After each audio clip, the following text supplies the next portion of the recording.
Hi, everyone, and welcome to Training for Life Redeemed. I'm your host, Dan, and as always, I'm joined by my father, David Jackson.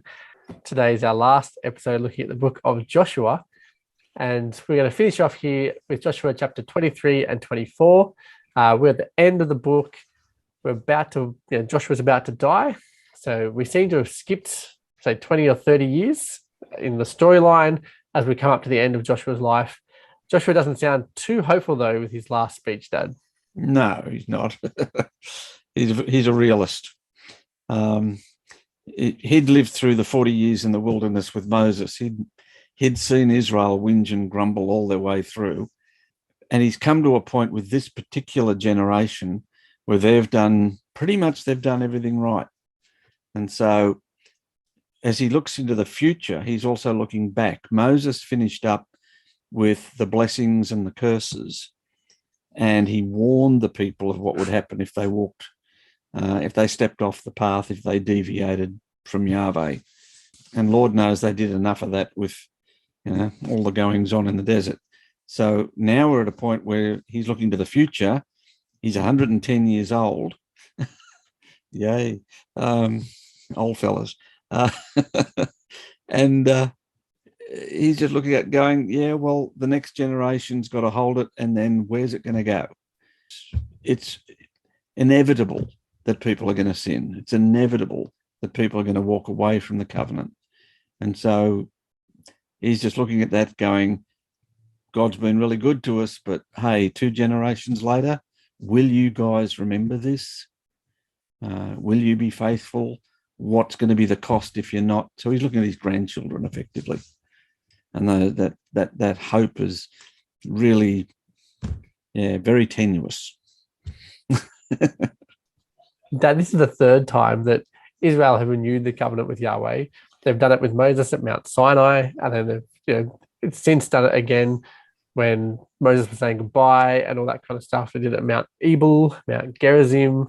I like to do it on mountains by the sounds of things. Why do we keep doing this? Why do we keep renewing the same covenant and just going over and over again, doing the same thing? Yeah. I think pretty much at each step, when we renew the covenant's a significant time, and the significant times were Mount Sinai, when God establishes Israel as my people, my treasured possession, a nation, a kingdom of priests. Then 40 years later, when they've broken the covenant and, dropped dead in the desert, we go to about to enter the promised land. So you have the whole book of Deuteronomy, and that's Moses's last few speeches before he dies. And he does all of that on Mount Nebo. And it's sort of like your last will and testament. You've got this beautiful Old Testament idea that the patriarch, is about to cark it. He knows he's going to die. So he gathers the whole family around him and warns them about what's to come and tells them about God's blessings and pours his heart out. And all the people say, yes, we will follow the Lord. And he wanders up the hill and dies. And then they all cross into the promised land. Now that you're in the promised land, you're facing the challenge of all these battles and everything. Let's renew the covenant where God gave his promises to Abraham. Because if you stand at Shechem, you've come full circle. I promised you the land all the way around. You're in the land. Now you should be standing there going, wow, God keeps his word. We'll keep ours. We'll make our commitment. Well, that generation's now, that was Joshua's generation. And, they're 110 too. So the question is, what's the next generation going to do? And so he pulls the next generation up, and we tell the stories, and we remind people. So, a little earlier, I asked you to go and grab your Bible. You want to wave that around? Yep, this one. That's the one. When we baptized people, I remembered that the Puritans, the old Puritans in England, had a little phrase they called improve your baptism. And when they use the word improve, they meant it in the sense that we do home improvements. A better translation would be build on your baptism. So one of the things we did when people were converted and they were baptized is I used to get a certificate made up, and we get everybody who witnessed their baptism to sign it. And then, particularly in the case of the kids, we'd give them a Bible like that one, and everybody who saw them get baptized would sign the Bible. And they'd have that as a memory to say, I made a covenant commitment. I need to build on that. And if I walk away from the Lord, that thing sitting there reminding me of that commitment and screaming at me to come back. So we don't want people to forget that God committed to us. We did say yes. It's basically like going back to your marriage vows and saying, I said this, I meant it, and I still mean it. So he's calling the next generation. And here's the difficulty. You don't control the next generation. Oh, that we could. They make their own choices, don't they? And we know that, the gospel is going to split families. So we don't have a guarantee that all of our kids and all of our grandchildren are going to be converted. So we do this to try and warn them, encourage them, invite them. And Joshua's got great stories to tell. So, this is a real good model for families, for churches, and particularly for young people. When you make a commitment, go back and remember it. There are people who celebrate the day of their conversion like you would a birthday. And they go back and renew that commitment every year. I think there's wisdom in that. Yeah, I know. I definitely enjoy having this Bible still and the signatures on it, and still sometimes go back and look at who was there and remembering who it was. But Dad, as Joshua is about to die, does he do what Moses did and kind of go, you're the next in line to lead the people? Or what happens here? Because who's taken over? Short answer, nobody.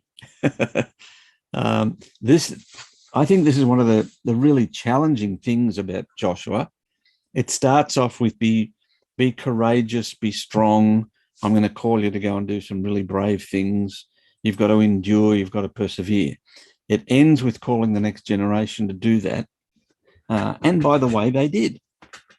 Joshua's group of old fellas and then their kids are the only two generations in Israel's history that were faithful.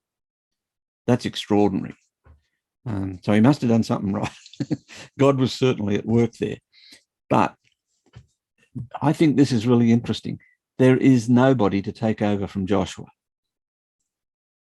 And it seems to be that if Yahweh has brought you out of Egypt, Yahweh has given you the land, Yahweh has conquered your enemies, Yahweh has given you.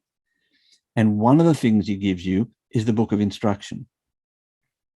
So you've got it. I've got a little bit of a puzzle there because Joshua writes these words in the book of instruction, which sort of means that the book of Joshua belongs as volume 6 with Genesis to Deuteronomy.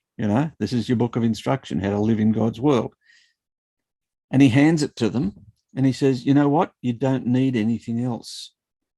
You've got Yahweh at the tabernacle. You've got the priests and the Levites to teach you and resolve your issues. You've got the book of instruction. Go, enjoy, follow it. It'll work. You don't need a king. You don't need a government. You just need a heart that loves the Lord and will spontaneously want to do the right thing. And you sort of imagine a world, what if we didn't need a government? What if we all just went out and fixed the road when it needed fixing? What if we took care of our people without being asked and without being, it being a law? What if we generously contributed our money to take care of the poor instead of waiting for the government to do it? What if we worked together just for the love of it rather than because we were forced to? And I think what God's doing here is he's going, there's your book, there's your land, there's your life, enjoy. And what do you think happens next? Well, we have to find out when you read Judges. Well, guys, that brings us to the end of the book of Joshua. I want to thank you so much for joining us for this little series on Joshua. Next series, we are starting Job. And I cannot wait to get into that. Dad has actually written a book on Job. So I'm looking forward to diving into that a lot more deeply with Dad.